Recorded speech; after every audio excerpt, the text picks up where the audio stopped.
Welcome students. Solution chapter का जो theory portion है वो हम लोग खत्म कर चुके हैं। Solution of theory of solution chapter is finished. आज हम लोग डिस्कस करेंगे न्यूमेरिकल रिगार्डिंग जो भी क्वालिटेटिव प्रॉपर्टीज का फॉर्मूलाज था उसके बेसिस पे जो न्यूमेरिकल्स आते हैं वो न्यूमेरिकल्स हम लोग सॉल्व करेंगे। बट स्टूडेंट्स हम यहाँ पर आप लोग तो 6 क्वेश्चन सॉल्व कराएंगे एंड कोशिश करेंगे कि आपका सारा कॉन्सेप्ट ये 6 क्वेश्चन से क्लियर हो जाए। अगर ये 6 क्वेश्चन आप लोग सही से बना ले रहे तो ऑलमोस्ट आपका कॉन्सेप्ट क्लियर हो जाएगा फॉर बोर्ड एग्जाम्स। फॉर आपका 12 बोर्ड एग्जाम्स के लिए ऑलमोस्ट क्वेश्चंस बन जाएंगे।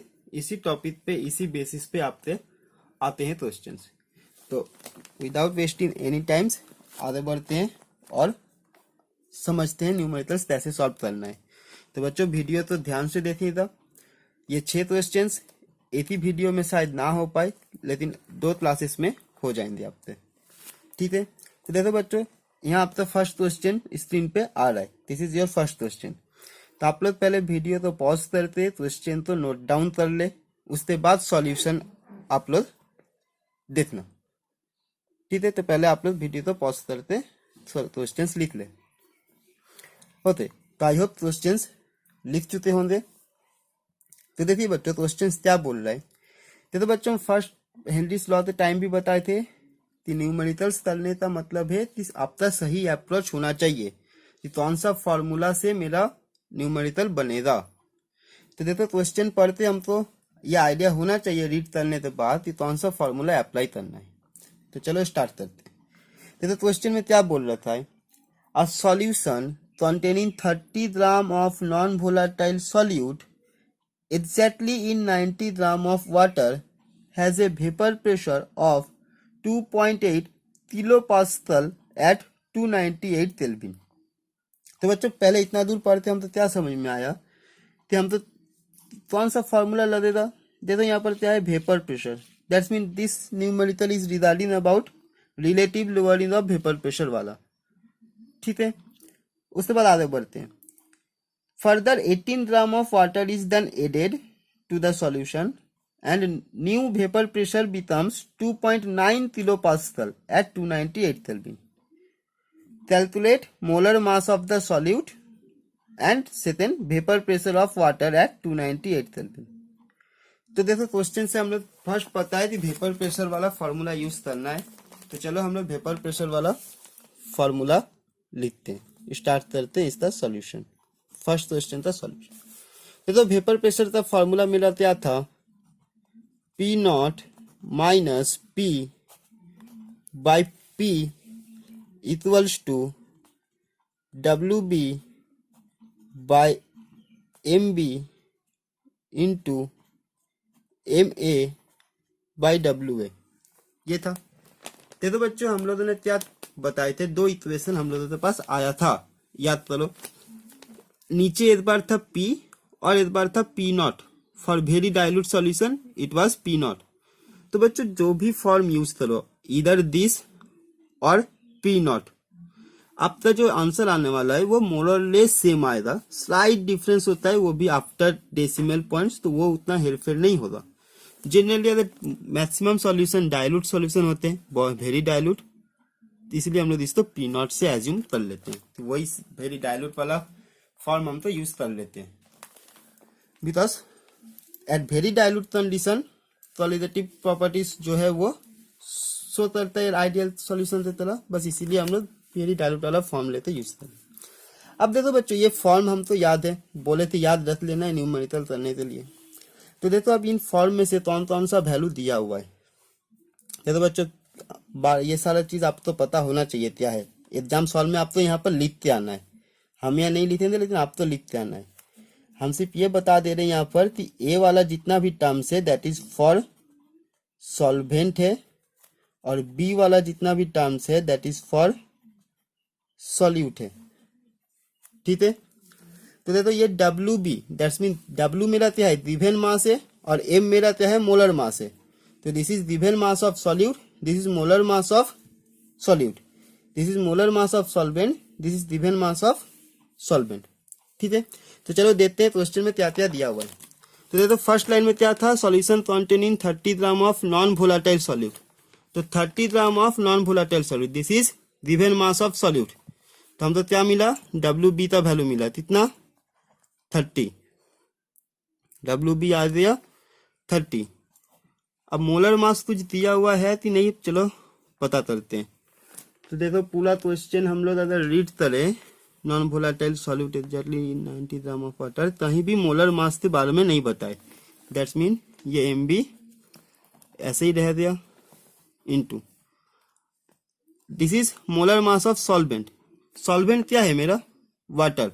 तो वाटर का मॉलिक्यूलर मास कितना होता है 18, और गिवन मास कितना है यहाँ पर 90। Right portion complete, right side. देखो पी नॉट क्या होता है, vapour pressure of pure liquid या फिर pure solvent. Here which one is pure solvent, your pure solvent is water, और वही हम तो वेपर प्रेशर निकालने बोला है। दैट्स मीन पी नॉट का वैल्यू हम तो पता नहीं है, तो पी नॉट का वैल्यू पी नॉट रखे, लेकिन वेपर प्रेशर का वैल्यू पता रखा है। जब 30 ग्राम ऐड किए थे 90 ग्राम वाटर में तो 2.8 किलो पास्कल था। तो हम लोग इसको कितना बिठाएंगे 2.8 डिवाइडेड बाय क्या होगा पी नॉट। ठीक है, तो बच्चों यहाँ पर और तो कोई इंफॉर्मेशन फर्स्ट लाइन से हम तो नहीं मिल रहा है। यहाँ पर दो आपका अननोन टर्म्स है, यही दोनों हम तो निकालने बोला है, molar mass of solute and vapour pressure of water.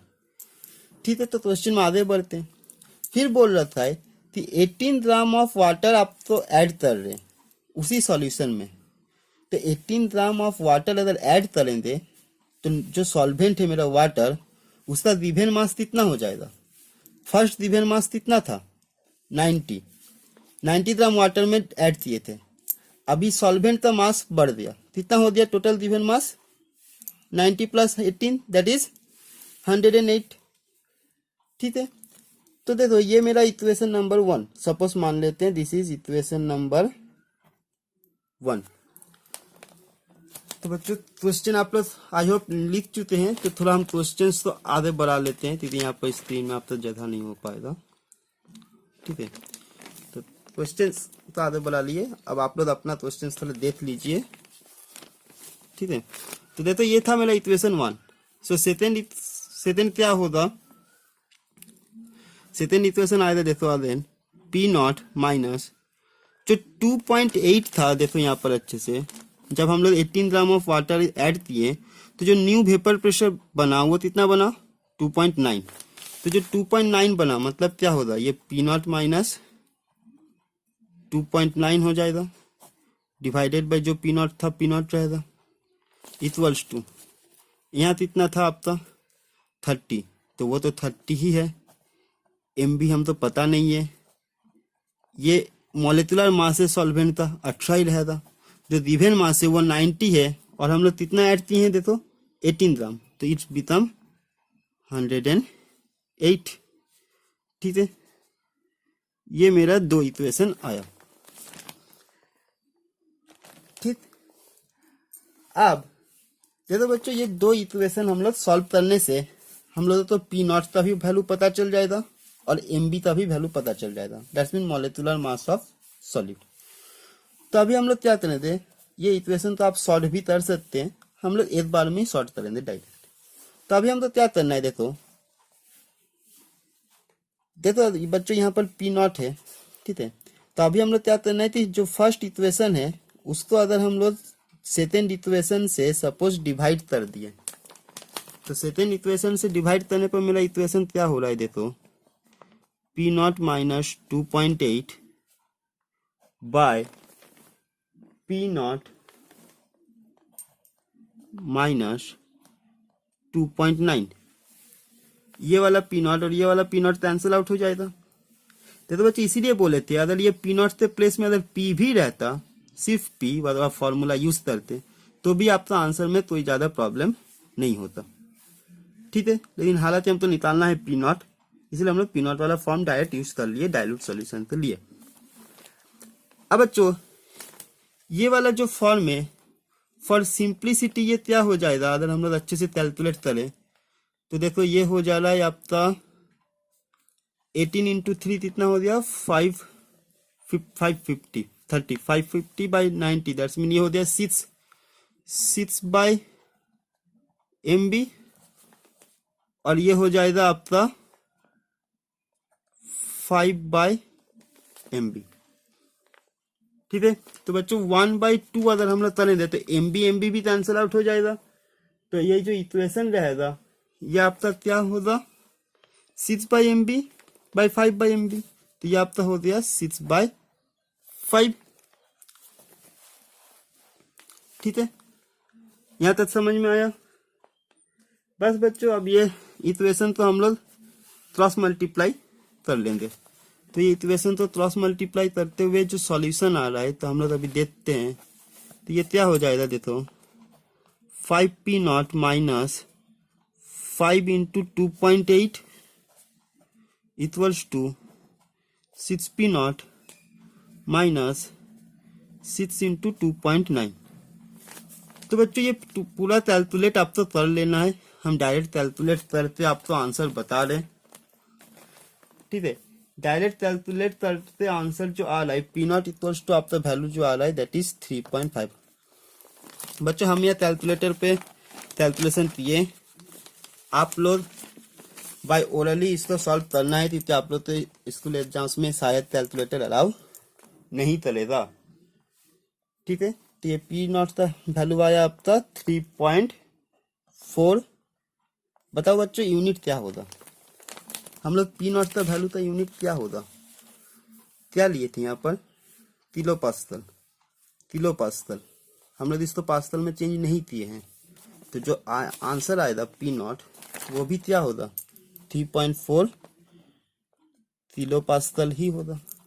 ठीक है, this is the answer of your second portion that is vapour pressure of pure water. This is your vapour pressure of pure water. समझ में आया। तो बच्चों देखो अब ये वेपर P0 पता चल गया ना, तब ये P0 वाला जो फॉर्म है वो हम लोग कोई भी एक इक्वेशन पे यूज करेंगे, एनी वन और 2 किसी भी एक इक्वेशन में यूज करने से P0 पता है तो MB मेरा निकल जाएगा। ठीक है, तो हम लोग सपोज ये इक्वेशन 1 में पुट कर रहे हैं। तो देखो इक्वेशन 1 P0 का वैल्यू कितना है इन इक्वेशन 1। तो मेरा जो P0 आया कितना आया 3.4, जो मेरा वैल्यू था वो कितना था 2.8 था। For equation 1 it was 2.8, so 3.4 minus 2.8 by 3.4 again equals to क्या था 6/MB। तो बच्चों आप लोग कैलकुलेट कर लो, हम कैलकुलेट करते एक बार में आपको आंसर बता रहे। तो ये MB आपका कैलकुलेट करने के बाद आ रहा है, ये आपका आया 34। ठीक है, सॉरी बच्चों, तो ये आपका MB आया 34। तो ये मॉलिक्यूलर मास है ना, तो मॉलिक्यूलर मास कितना होगा 34 ग्राम। इतना ग्राम होगा आपका molecular mass of the solute पर मोल। ठीक है, तो समझ में आया बच्चों क्या किए। तो आप लोग पहले खुद एक बार ट्राई कर सकते हैं, उसके बाद सॉल्यूशन आप नोट डाउन करें। तो बच्चों ये वीडियो थोड़ा लॉन्ग हुआ, ठीक है, तो इसको अच्छे से समझना है। नेक्स्ट जो भी क्वेश्चन है उसमें थोड़ा हम लोग न्यूमेरिकल्स जल्दी सॉल्व करेंगे। ये आपको समझाने के लिए थोड़ा डिटेल्स में बता दिए। ठीक है, तो वापस से हम लोग एक बार फिर समझ लेते हैं कि इसमें करना क्या था। तो देखो बच्चों सिंपल सा न्यूमेरिकल था कि आपको बोल रहा सॉल्यूशन देखिए दो फॉर्म में आपको करना था कि फर्स्ट टाइम 30 ग्राम जब नॉन वोलेटाइल सॉल्यूट ऐड किए 90 ग्राम में, तो ये आपका वेपर प्रेशर था। फिर सॉल्वेंट ऐड किए तो ये आपका वेपर प्रेशर है। तो दो फॉर्म हम लोग डायरेक्ट यूज कर लिए, ये वाला फॉर्म डायरेक्ट यूज किए, दो सिचुएशन बना, दो फॉर्म आ दिया, बस उसको कैलकुलेट करने से आपको दोनों आ जाएगा। ठीक है, तो क्वेश्चंस आई होप आप लिख लिए होंगे, आप लोग सॉल्यूशंस को नोट डाउन कर ले। यहाँ तक पहले पॉज करके लिख ले और वापस से फिर इतना आप लोग लिख ले। ठीक है बच्चों, तो आई होप ये क्वेश्चंस आपको समझ में आ चुका है। ठीक, ओके, तो बढ़ते हैं नेक्स्ट सेकंड क्वेश्चन के तरफ।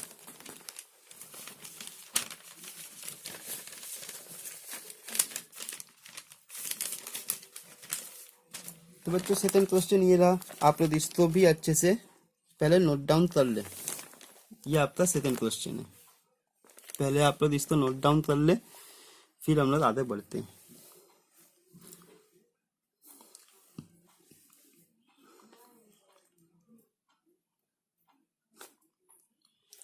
आई होप नोट डाउन हो चुका होगा, पॉज करके आप लोग लिख लिए। तो चलिए इसका सॉल्यूशन करते हैं।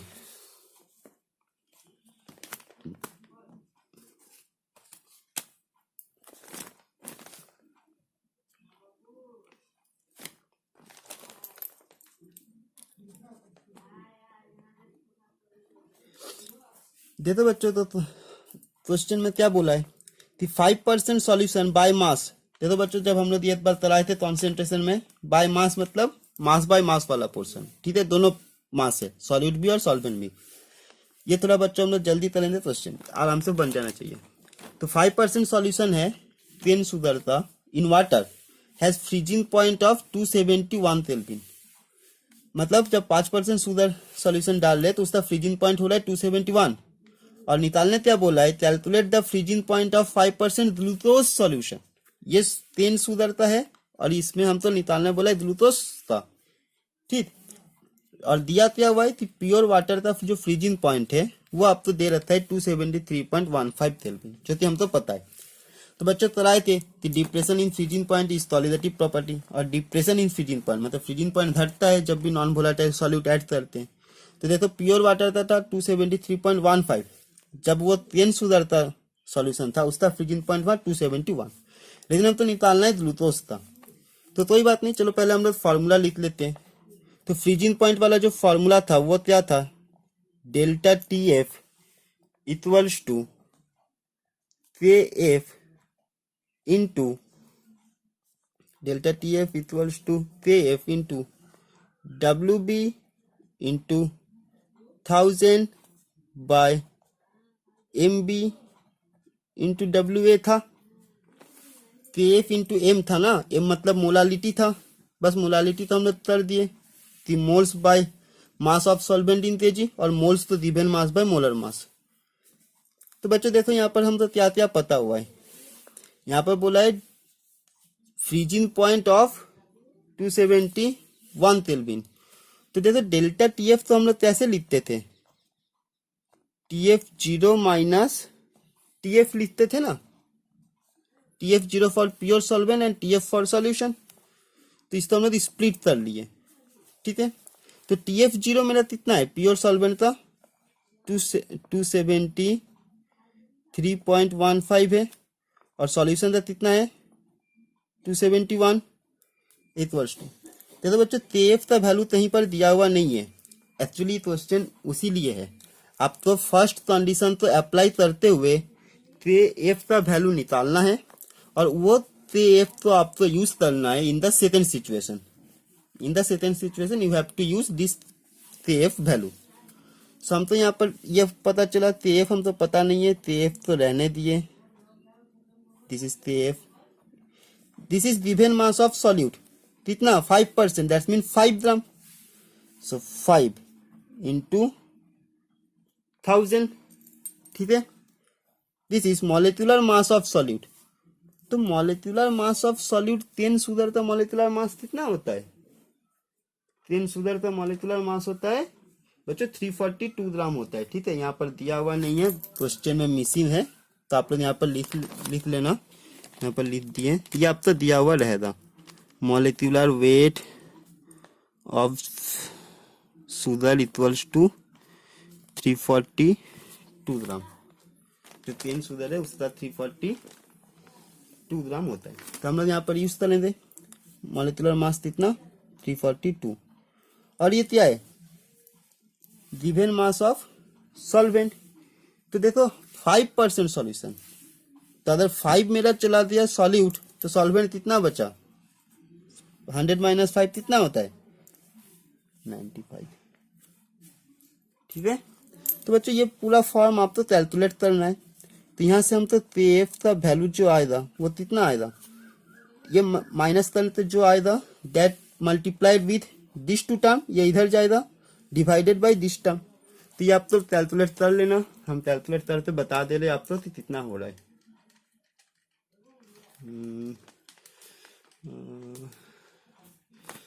बच्चों ये आपका आया 13.97।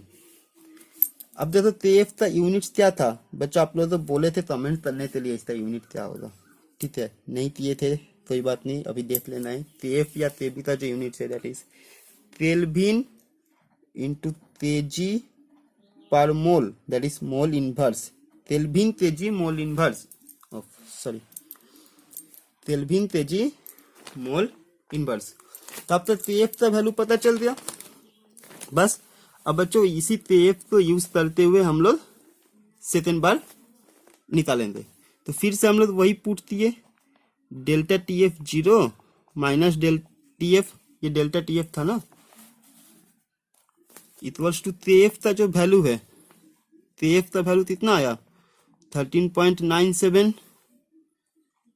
ठीक है, इंटू 5% ही बोला है तो 5 इंटू ऊपर में था अब तो 1000 डिवाइडेड बाय जो मॉलिक्यूलर मास है। अब मॉलिक्यूलर मास किसका बोला है ग्लूकोज का, तो ग्लूकोज का मॉलिक्यूलर मास कितना होता है पता है, ये शुगर का है 340, ग्लूकोज का हो गया 180। तो 180 इंटू आपका 95 आपका मास ऑफ सॉल्वेंट का हो गया, क्योंकि 5% है। ठीक, अब यहाँ पर देखो जो TF 0 का वैल्यू है हमसे तो वही निकालने बोला है, या फिर TF निकालने बोला है, क्या बोला है calculate the freezing point of solution, glucose solution था दैट्स मीन TF। तो TF 0 का वैल्यू कितना दिया हुआ है 273.15 माइनस TF इक्वल्स टू, ये वाला पोर्शन आप कैलकुलेट करो। ये पोर्शन आपका कैलकुलेट करने के बाद जो आ रहा है दैट इज 4.085, ये वाला पोर्शन। ठीक है, तो यहां से बच्चों TF 4.085, तो यहां पर आपका TF क्या हो जाएगा, और TF इक्वल्स टू ये इधर दिया ये इधर आएगा, सो 273.15 माइनस 4.085 इक्वल्स टू, ये माइनस कर दो, ये आपका आंसर आया 269.065। ठीक है, तो आई होप बच्चों वीडियो समझ में आया होगा कि न्यूमेरिकल कैसे सॉल्व करना है। होता बच्चों समझे? ठीक है, तो आगे बढ़ते हैं। आप लोग और एक बार वीडियो तो पूरा आप लोग लिख लीजिए। तो ये रहा बच्चों आपका 2 नंबर क्वेश्चन का जो सॉल्यूशन है, ये पूरा आपका रहा, आप लोग इसको नोट डाउन जरूर कर ले। ठीक है, ओके। तो बच्चों आगे बढ़ते हैं थर्ड क्वेश्चन की तरफ। जैसा कि बोले थे 3 क्वेश्चन हम लोग एक ही क्लास में करेंगे और बाकी का 3 क्वेश्चन नेक्स्ट क्लासेस में आपका होगा।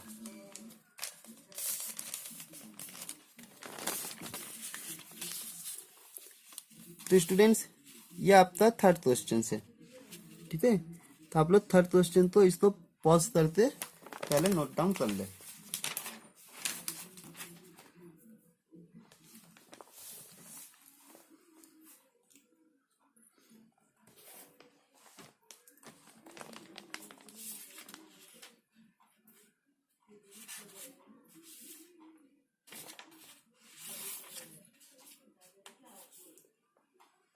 ठीक है बच्चों, हुआ? तो चलो आगे बढ़ते हैं। देखो बच्चों, ये क्वेश्चन थोड़ा लेंदी है, तो ये टॉपिक में एक साथ तो हो पाएगा नहीं। हम तो आप लोग क्वेश्चन लिख लिया, आप लोग क्वेश्चन रीड करो, हम यहाँ पर करवाते जा रहे हैं। तो देखो क्वेश्चन में क्या बोला था, अ सॉल्यूशन कंटेनिंग 5.126 ग्राम। यहाँ पर अगर आप देखो अच्छे से एक बार क्वेश्चन, तो यहाँ पर आप तो बोल रहा था 5.26 ग्राम नेप्थलीन, मॉलिक्यूलर वेट इतना इतना ग्राम CCl4 में डाल रहे हैं, तो बॉइलिंग पॉइंट का जो एलिवेशन है वो है 0.402 degree Celsius. While a solution of this gram of an unknown solute, same weight of the same solvent, gives a boiling point elevation इतना। तो find the molecular mass of unknown solute। तो बच्चों molecular mass of unknown solute निकालना है। और देखो अच्छे से पढ़ने के बाद क्या समझ में आ रहा है कि दो सिचुएशन आने वाला है। तो हम लोग जो फर्स्ट न्यूमेरिकल सॉल्व किए थे, वहां पर भी दो सिचुएशन आया था, ठीक है।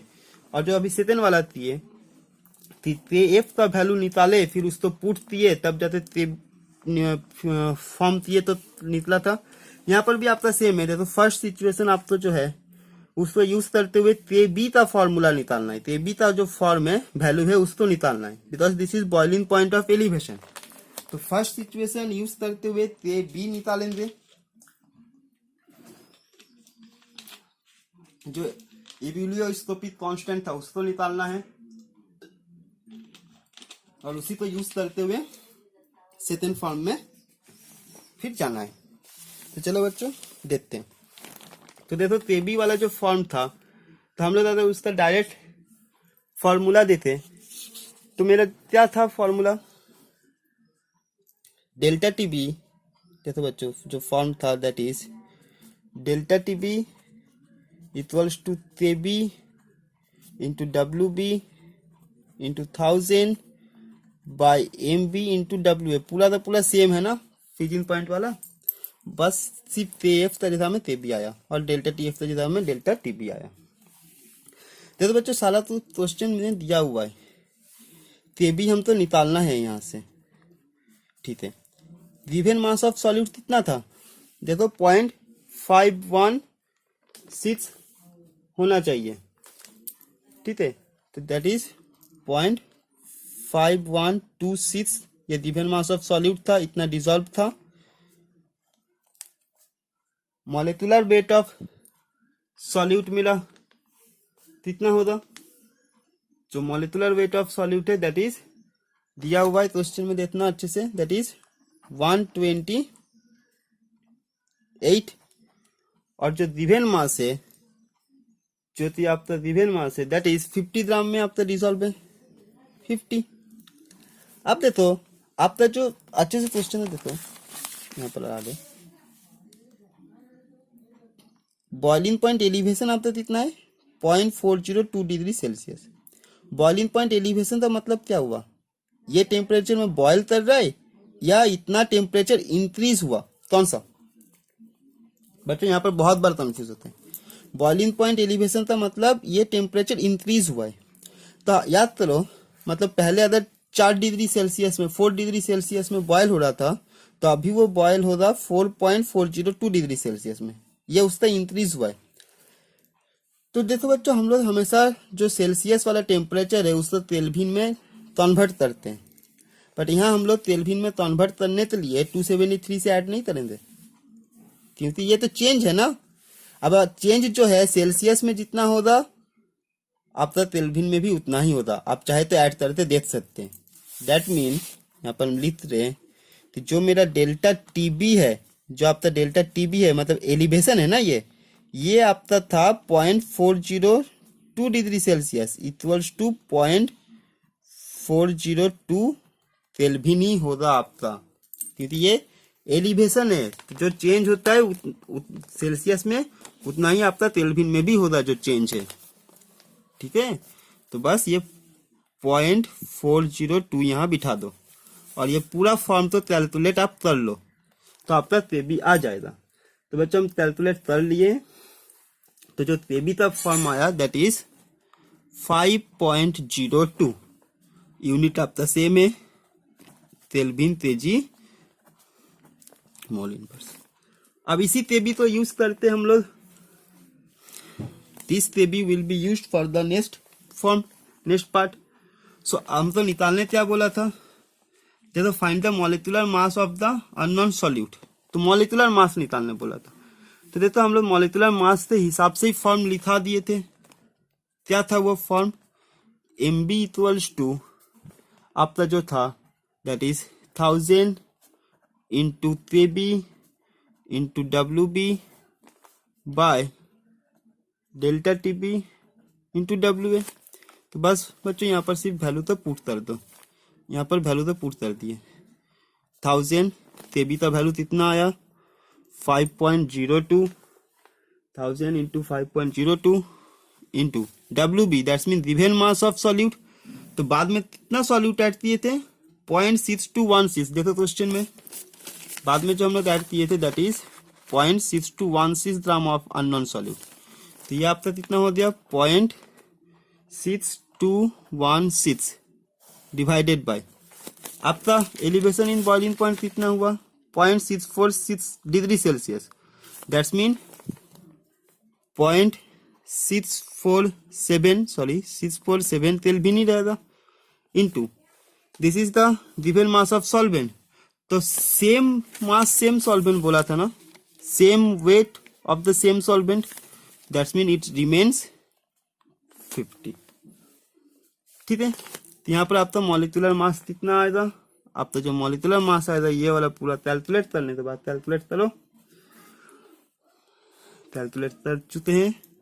तो ये आपका हो गया 96.46 ग्राम, इतना ग्राम पर मोल आपका आएगा।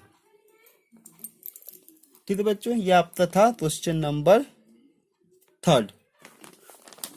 तो वीडियो तो पॉज करते आप लोग लिख लेना। देखो बच्चों कॉन्सेप्ट समझ में आने से आपका न्यूमेरिकल बन जाएगा, कोई प्रॉब्लम नहीं है। सिर्फ एक बार आप फॉर्मूला अगर अच्छे से समझ ले, आप चाहे तो फॉर्मूला याद ना भी रखे, आप लोग एग्जाम सॉल्व में डिराइव कर सकते हैं, बट वहां पर टाइम जाएगा, टाइम वेस्ट होगा, इसलिए फॉर्मूला तो याद रखना है। बस फॉर्मूला में पुट करना है और सारे न्यूमेरिकल बनने हैं। ठीक है, स्टेप बाय स्टेप आप लोग और एक बार वीडियो तो देख सकते हैं। ठीक है बच्चों, तो आई होप समझ में आया होगा। Rest 3 questions will be completed in the next video. I hope you all enjoying the videos, so please like, share and subscribe the channel and stay with us. Thank you.